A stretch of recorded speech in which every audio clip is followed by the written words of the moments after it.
Oi, gente! Hoje a gente vai fazer uma espécie de aulão de química aqui para rever tabela periódica, ligações químicas, geometria molecular e interações intermoleculares. Bom, começando pela tabela periódica. Tabela periódica é a disposição de elementos químicos ordenados pelo número atômico, configuração eletrônica e propriedades periódicas. E com essa ordenação, a gente pode ver tendências periódicas. Por exemplo, elementos de uma mesma família vão ter comportamentos similares.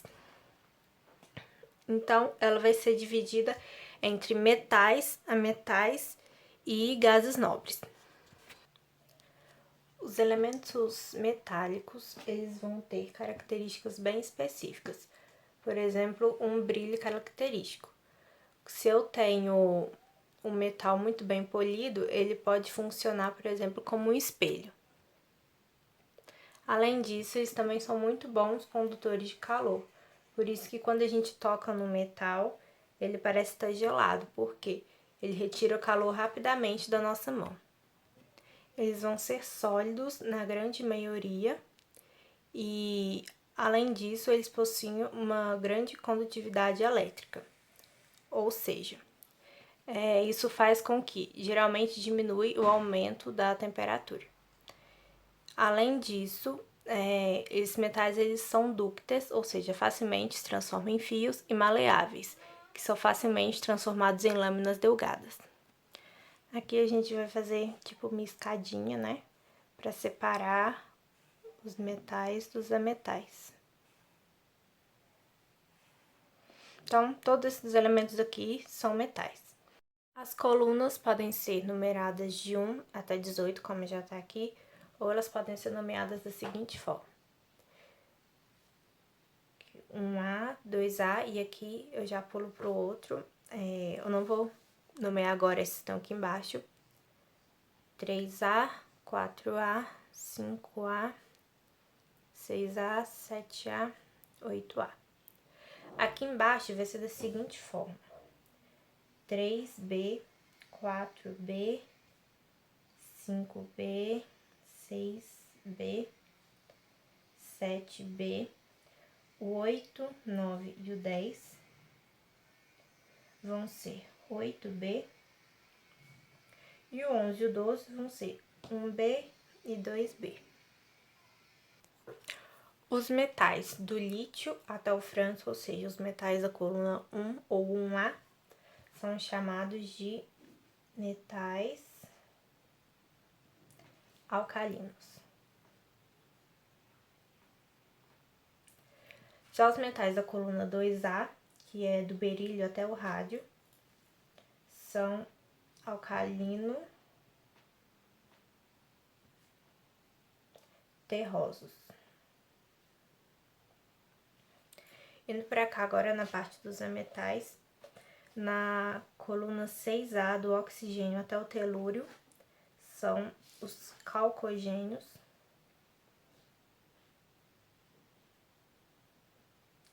E na coluna 7A, do flúor até o astato, são, na setinha horrível, halogênios.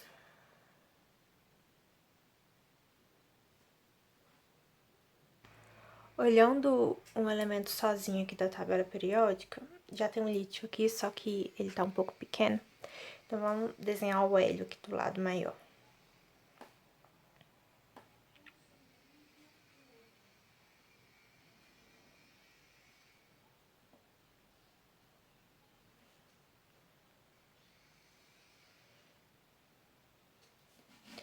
Aqui em cima a gente tem um número atômico, que a gente viu na outra aula, que é representado pela letra Z. Isso aqui vai ser o símbolo do elemento, né, ou a sigla, mas chamado de símbolo na química. Aqui é o nome do elemento. E isso aqui vai ser a massa atômica. Essa massa, ela vai ser considerada em mols, ou seja, um mol é uma unidade química que representa 6,02 vezes 10 a 23 partículas. Então, no caso do hélio aqui, 6,02 vezes 10 a 23 partículas de hélio pesam 4 gramas.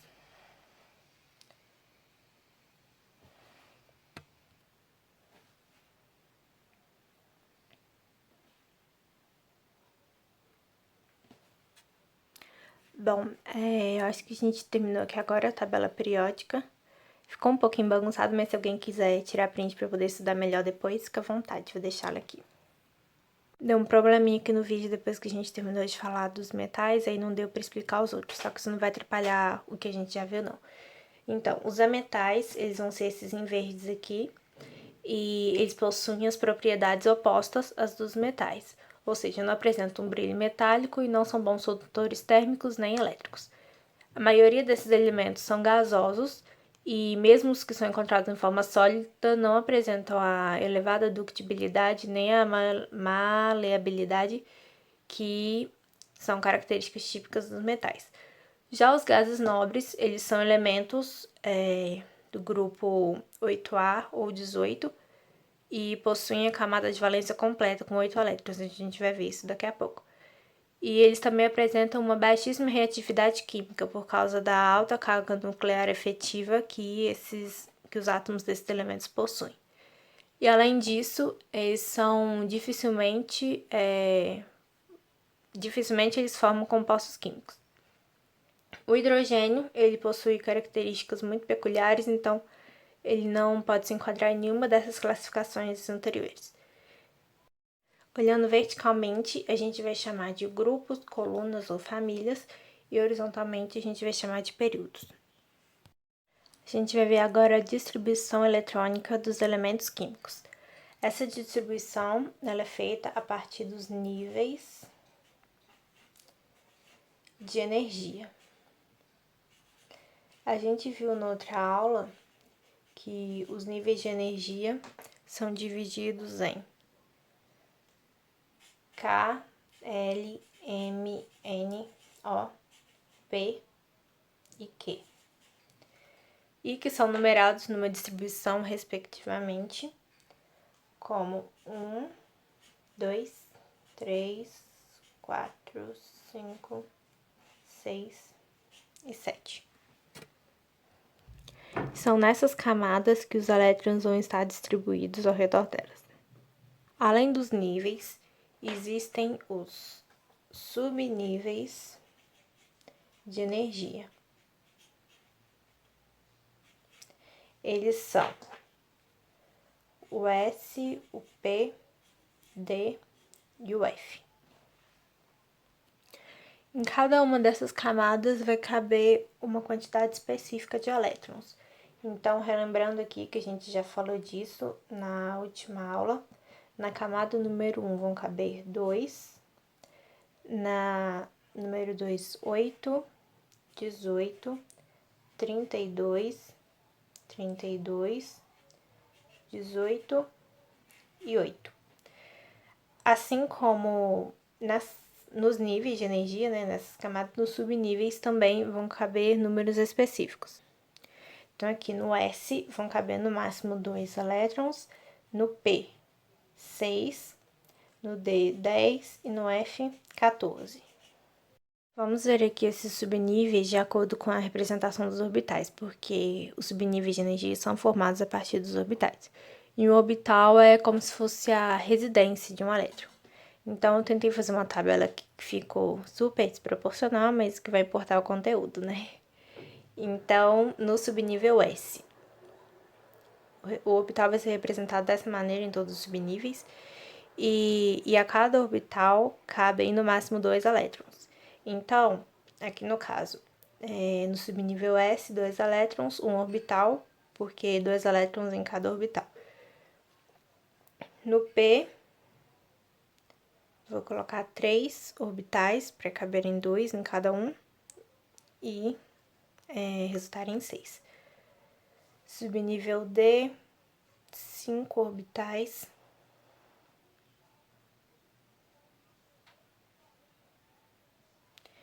E o subnível F, 7 orbitais.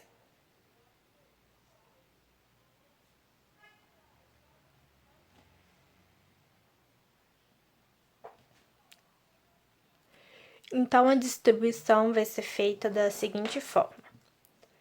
Vamos colocar assim no elemento que vai ser ela completa, né? Eu coloco um S, 2S, 2P. Terminando aqui, os níveis e subníveis vão ficar representados desse jeito aqui.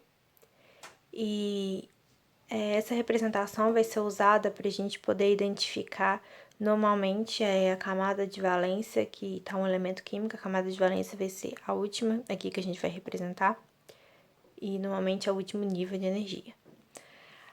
Aí tem que lembrar que sempre tem que respeitar esse número máximo dos subníveis. Então, a cada número que eu for colocar aqui tem que ser, por exemplo, no S no máximo 2, no P no máximo 6 e assim por diante.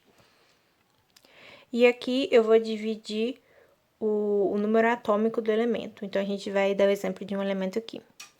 Vamos colocar o oxigênio, que é bem pequenininho, né? De número atômico 8. Não, pera, esquece essa representação aqui, vai confundir. Número atômico tem que ser pela letra Z, né? De número atômico 8. Então, eu, representando desse jeito aqui, eu vou colocar um S2, 2S2, 2P4. 4 porque 2 mais 4, 6, mais 2, 8, já chega nesse número aqui. Então, eu vou tirar do número máximo de elétrons de cada subnível aqui no último nível que eu for colocar. Um outro exemplo, sódio, de número atômico 11.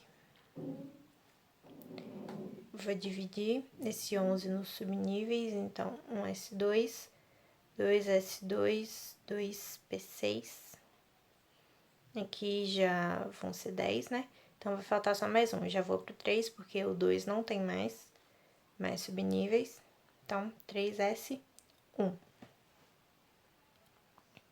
Essas setinhas aqui vão sempre mostrar a ordem e o sentido em que as camadas vão ser preenchidas.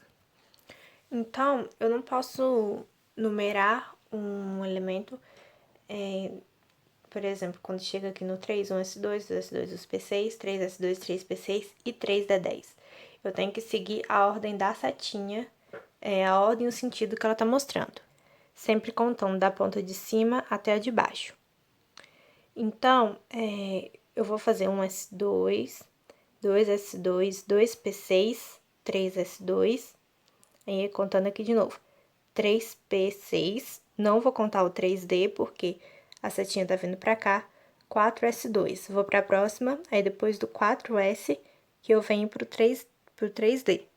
Aí eu vou contando 4P, 5S, volta pra cá, 4D, 5P, 6S, 4F, 5D, 6P, 7S, 5F, 6D, 7P. Ficou um pouco confuso, mas eu vou dar um exemplo de um elemento aqui. Vamos pegar aqui o cério de número atômico 58.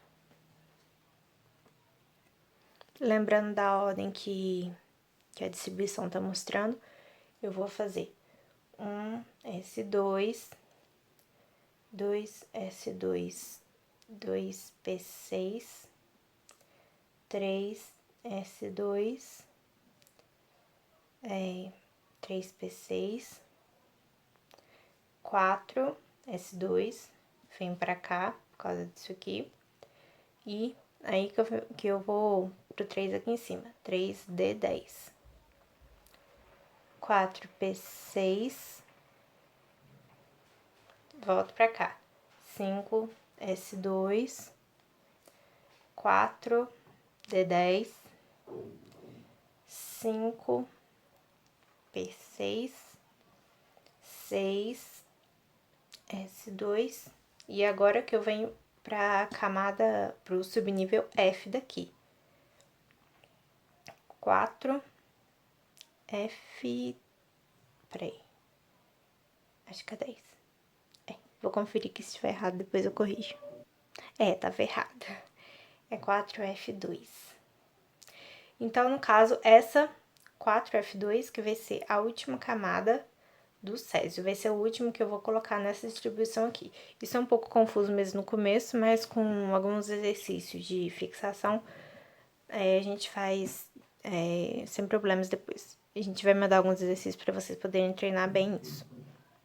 A camada de valência vai ser no último nível e subnível que o elemento terminou nessa distribuição eletrônica, e a gente vai contar os números dos elétrons aqui em cima dela. Então, a camada de valência pode ter no máximo 8 elétrons. E quanto mais elétrons ela tem, mais eletronegativo é o elemento. Vamos voltar aqui para nossa tabela agora só para ver algumas propriedades periódicas dos elementos, depois que a gente já falou de eletronegatividade. Então, o raio atômico, ele vai crescer de cima para baixo e da direita para a esquerda. Então, quanto mais para cá, maior o raio atômico, e quanto mais para cá, para baixo, maior o raio atômico. Energia de ionização vai crescer da esquerda para a direita. Afinidade eletrônica da esquerda para a direita e de baixo para cima. Eletronegatividade vai crescer da esquerda para a direita e de baixo para cima. E eletropositividade de cima para baixo, direita para esquerda. Agora a gente vai ver sobre as ligações químicas. Bom, primeiramente, por que os átomos estabelecem as relações químicas? Qualquer tipo de ligação se estabelece entre dois átomos só se o resultado dessa interação entre os núcleos desses átomos e seus elétrons apresentarem uma energia mais baixa que a energia total dos átomos isolados. Então, a gente pode dizer que os átomos se ligam para assumir uma condição de energia mais baixa do que a deles sozinhos. As ligações podem ser iônicas, covalentes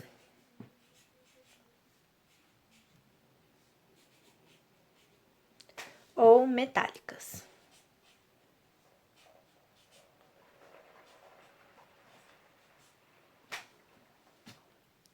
Ligação iônica é caracterizada pela transferência de elétrons entre espécies que apresentam grande diferença na eletronegatividade e é constituída pela atração eletrostática entre íons de cargas opostas.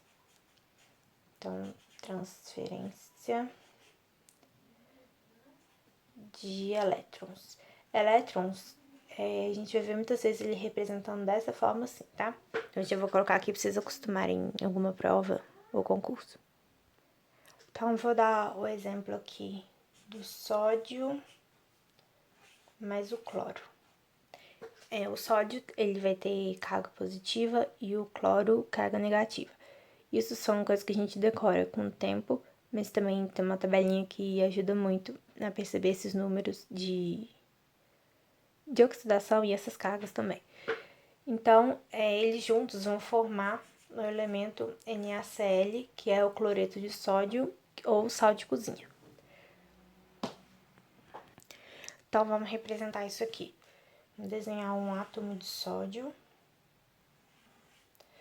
Lembrando que a gente viu no outra aula, o núcleo vai ser positivo e vão ter camadas negativas aqui, 11 elétrons.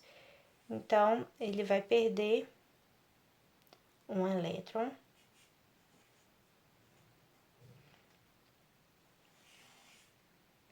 Ele vai ficar ainda com 11 positivo. Vamos trocar a caneta aqui, porque tá pequeno, tá bem ruim, né?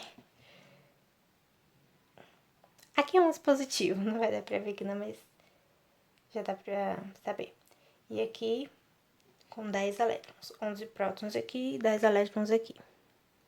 Então, de átomo de sódio, ele vai se transformar em íon de sódio. Lembrando que quando perde um elétron, ele fica positivo. Então, por isso que vai ser com essa carga positiva aqui em cima. Então, é sempre assim, perde elétron, fica positivo, ganha elétron, fica negativo. E lembrando que apenas os elétrons se movimentam, os prótons não vão se movimentar, os prótons vão ser uma consequência da falta de elétrons. Então, aqui a gente tem também, vamos representar o átomo de cloro,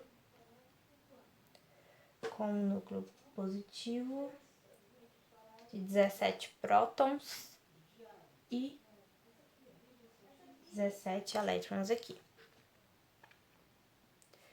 Esse elétron do sódio, ele vai sair daqui, que vai transformar o íon de sódio, e vai se transferir para o cloro. Então, ele vai ganhar um elétron e vai ficar ainda com seu núcleo com 17 prótons e o seu exterior com 18 elétrons agora. Como ele vai ter um elétron a mais, ele vai ser chamado íon cloreto.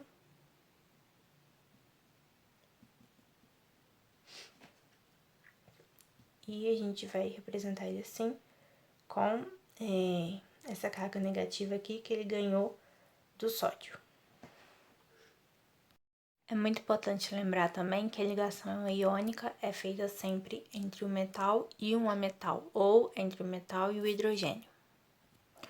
Já a ligação covalente, ela é feita entre dois ametais, ou com hidrogênio também, e nela há um compartilhamento de elétrons. Então, esse compartilhamento pode ser feito por ligação simples, dupla ou tripla. Esses elétrons que vão ser compartilhados, eles vão estar na camada de valência. Então, sempre vai haver esse compartilhamento até formar 8 elétrons nos dois elementos. Vamos dar um exemplo aqui da ligação do gás oxigênio, que é o A2. E como a gente viu na nossa distribuição eletrônica, o oxigênio ele tem 6 elétrons na camada de valência, que a camada de valência dele vai terminar em 2s2, 2p4. Então, ele vai ter 6 elétrons, né?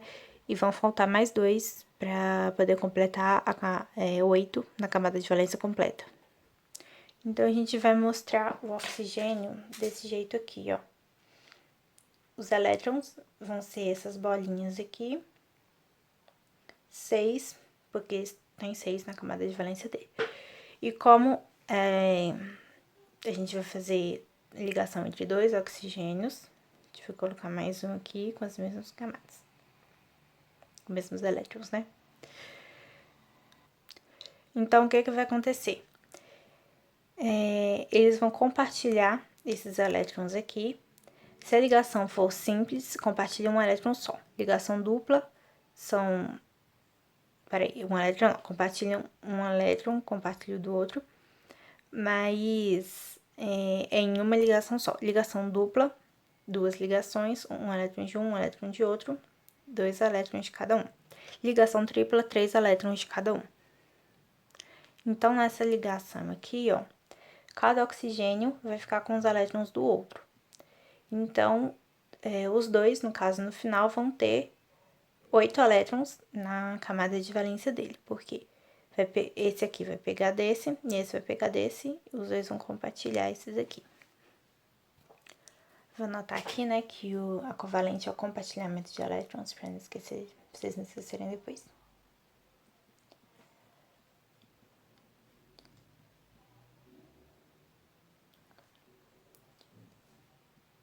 Vamos dar um outro exemplo aqui com elementos químicos diferentes. Vamos fazer a ligação da água aqui.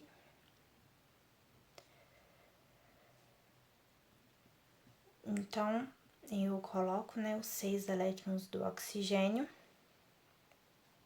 Eles podem estar distribuídos de qualquer forma aqui, né? É melhor colocar do jeito que a ligação fica melhor distribuído. Então, o hidrogênio, ele tem apenas um elétron na camada de valência. Então, vai compartilhar esse aqui e esse aqui. Uma pergunta muito frequente é por que não o hidrogênio completa a sua camada com mais 7 elétrons e sim o oxigênio? Por quê? para o hidrogênio completar é muito mais difícil, ele vai precisar de 7 elétrons. E o oxigênio ele vai precisar só de 2, porque ele já tem 6. Então, sempre que tiver assim, uma ligação com um que tem muito menos que o outro, sempre o que tem mais que vai completar, que ele que vai compartilhar os elétrons e conseguir os 8. Uma dica pra gente fazer essas ligações e saber qual a camada de valência de cada elemento é olhar aqui na tabela periódica, aqui ó, na coluna 1 vai ter 1 elétron na camada de valência, coluna 2, 2 e assim por diante, que sempre vai ser o número que tá aqui na frente. Então, no 13, 14, 15 a gente vai considerar o nome da família mesmo, que vai ser 3A, 4A, 5A, 6A, 7A e 8A. Então, aqui dá pra ver, igual o oxigênio que a gente falou, 6 elétrons na camada de valência, e o hidrogênio, 1. Vamos dar só mais um exemplo aqui de uma ligação tripla.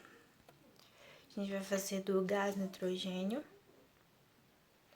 que olhando na tabela periódica, ele tem 5 elétrons na camada de valência. Então, coloco 2 nitrogênios aqui, como ele vai fazer uma ligação tripla, porque de 5 para 8 faltam 3. Então, ele precisa de 3 elétrons para compartilhar. Coloco os outros 2 aqui. Vai compartilhar esses 3 aqui. E os 2 vão ficar com 8 elétrons e, consequentemente, a camada de valência completa. Uma maneira, assim, mais bonitinha de mostrar essas ligações, a gente pode fazer só com desse jeito aqui, ó. Aí, se quiser, mostra os elétrons que vão sobrar. Só que isso aqui a gente vai ver mais em química orgânica mesmo, mas é só um spoiler. A ligação metálica agora, como o nome já fala, né, é uma ligação entre metais. Então, essa ligação mantém os átomos metálicos unidos. Uma característica essencial dos metais é que eles possuem uma alta eletropositividade, o que é isso, o contrário da eletronegatividade, ou seja, eles têm uma grande tendência em perder elétrons. Então, sempre tem essa representação aqui nas ligações metálicas, que ela é chamada de nuvem de elétrons ou mar de elétrons. E algo muito importante também que tem no nosso dia a dia são as ligas metálicas, que elas são a mistura de átomos metálicos que vão ter características completamente diferentes do que quando esses átomos estavam isolados. Nesse mar de elétrons aqui, a gente tem essas cargas positivas, esses prótons, né? E nessa parte aqui em destaque vão ser todos os elétrons, por isso chamado de mar de elétrons. Então, já vamos anotar aqui para não esquecer, né? Que a ligação iônica é entre um metal e um ametal, ou o oxigênio, hidrogênio, na verdade, né? Ligação covalente ocorre entre um ametal em conjunto com outro ametal, ou o hidrogênio, mais uma vez. E a ligação metálica é de um metal com outro metal. Só escrever isso aqui. Mar de elétrons.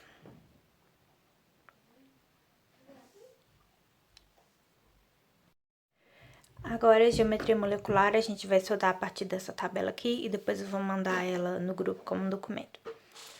Bom, as moléculas formadas a partir das ligações covalentes, elas apresentam disposições diferentes, que são definidas pelo tipo de ligação.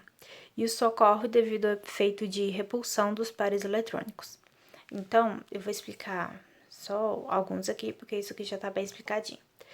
Bom, na fórmula molecular AX2, A significa um elemento qualquer e X também. E esse 2 aqui significa o número de elementos que eu vou ter no caso do X. Por exemplo, na água, H2O, eu tenho 2 mols, né, de hidrogênio e 1 mol de oxigênio. Então, isso aqui vai mostrar o número de mols que o elemento vai ter. E se ele não possui par de elétrons ao redor do átomo central, que aquilo a gente viu nas ligações covalentes, né? Por exemplo, no oxigênio, que a gente viu mostrando aqueles elétrons em volta. E se for isso aqui, a geometria do ângulo vai ser linear com 180 graus. 180 graus porque quando dá uma volta completa num círculo, né, são 360 graus. Então, aqui, como é metade de um círculo, 180 graus, 360 dividido por 2, 180. A polaridade, que é o que a gente vai ver no próximo, vai ser a polar, e os exemplos dessa ligação é o gás carbônico, dióxido de carbônico e o BH2. Vamos falar agora da polaridade das moléculas.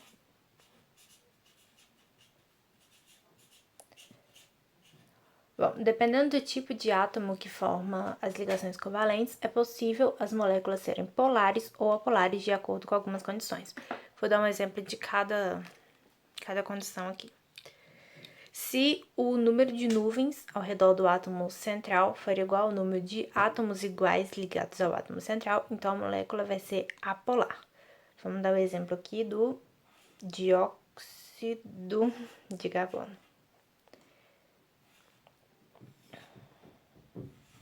Carbono, 4 elétrons na camada de valência, e oxigênio, 6. Faço as ligações aqui, só que a nuvem vai ser considerado o quê? Essas duas ligações juntas no mesmo lado, né? Então, elas vão ter duas nuvens e 2 átomos iguais ligados ao átomo central, 2 oxigênios. Então, vai ser apolar. Vou dar o exemplo agora do HCN, que é o ácido cianídrico, que, como dá pra ver, eu já tentei algumas vezes, só que deu errado aqui. Então, é o ácido cianídrico, carbono, átomo central, hidrogênio, 1 elétron na camada de valência, e o carbono, 4. Como o nitrogênio, ele sempre vai compartilhar 3 elétrons, então eu coloco 3 elétrons do carbono do lado de cá, e como ele vai compartilhar só com o único elétron do hidrogênio aqui, eu coloco só 1. Tem 2 nuvens, porém não tem nenhum átomo igual ligado ao átomo central, porque um é hidrogênio e o outro é hidrogênio. Então, quando o número de nuvens ao redor do átomo central for diferente do número de átomos iguais ligados ao átomo central, a molécula vai ser polar. E por último, a gente vai falar das interações intermoleculares, que por sinal o título ficou horrível, mas relevem. A primeira delas é a forças de London. Essa ligação, ela é a mais fraca de todas, então, por consequência, ela se rompe facilmente. Ela é feita entre moléculas apolares, por exemplo, entre água com água ou água com dióxido de carbono. E ela também pode ser chamada de dipolo instantâneo e dipolo induzido. A próxima é a interação dipolo-dipolo.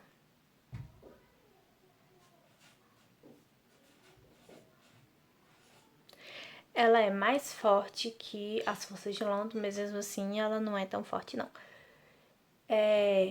Ela é um pouco mais forte que a outra porque ela tem forças naturais das cargas. Por exemplo, ela é feita por moléculas polares, né?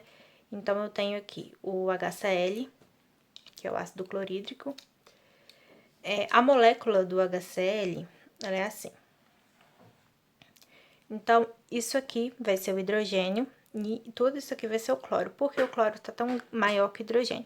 Porque o hidrogênio, ele tem poucos elétrons, e o cloro é muito mais eletronegativo que o hidrogênio. Então, a gente pode representar desse jeito aqui, ó, mostrando as cargas negativas. Então, se eu tenho aqui num recipiente várias moléculas de ácido clorídrico, elas vão se juntar o polo negativo aqui do cloro com o positivo do hidrogênio. Positivo por quê? Porque ele falta cargas negativas, então, como a gente já viu, quando faltam negativas, ele se torna prótons com carga positiva. Então, isso aqui vai atrair até aqui, que vai atraindo aqui. Então, essas forças, elas são naturais, por isso que ele é mais forte que as forças de London. Agora, a interação por ligação de hidrogênio.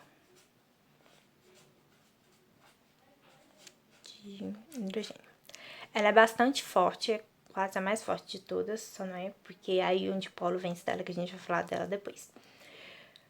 A ligação de hidrogênio, ela é formada por elementos, a gente chama de grupo FON. O que é isso? É flúor, oxigênio, nitrogênio.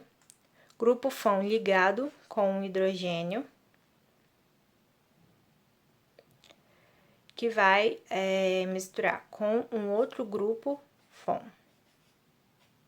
Vamos representar isso melhor como se estivesse num recipiente. Aqui, ó, com uma água. Essa é a molécula de água, lembrando que o átomo de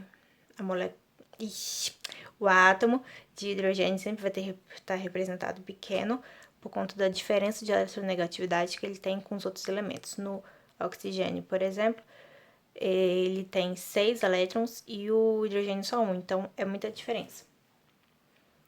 E com outra molécula de água aqui. Vai ser quase a mesma coisa do dipolo-dipolo, porém, essa característica por estar no grupo FON vai tornar essa ligação mais forte. Então, aqui, esse átomo de hidrogênio vai ligar nesse oxigênio, que vai ligar com outro hidrogênio, e assim vai fazendo as ligações no recipiente com água. Explicando melhor essa questão do grupo FON aqui, pode ser, por exemplo, um flúor ligado com hidrogênio, que depois vai se misturar com um outro flúor, ou hidrogênio ou nitrogênio. Também pode ser um oxigênio com hidrogênio ou nitrogênio com hidrogênio. E por último, as ligações íon-dipolo, que vai ser a mais forte de todas. Elas vão ser ligações entre um íon mais uma molécula polar. Por que essa ligação vai ser tão forte? Essa interação, né? Vamos colocar aqui um íon positivo. E ele vai ser rodeado de água, que é uma molécula polar.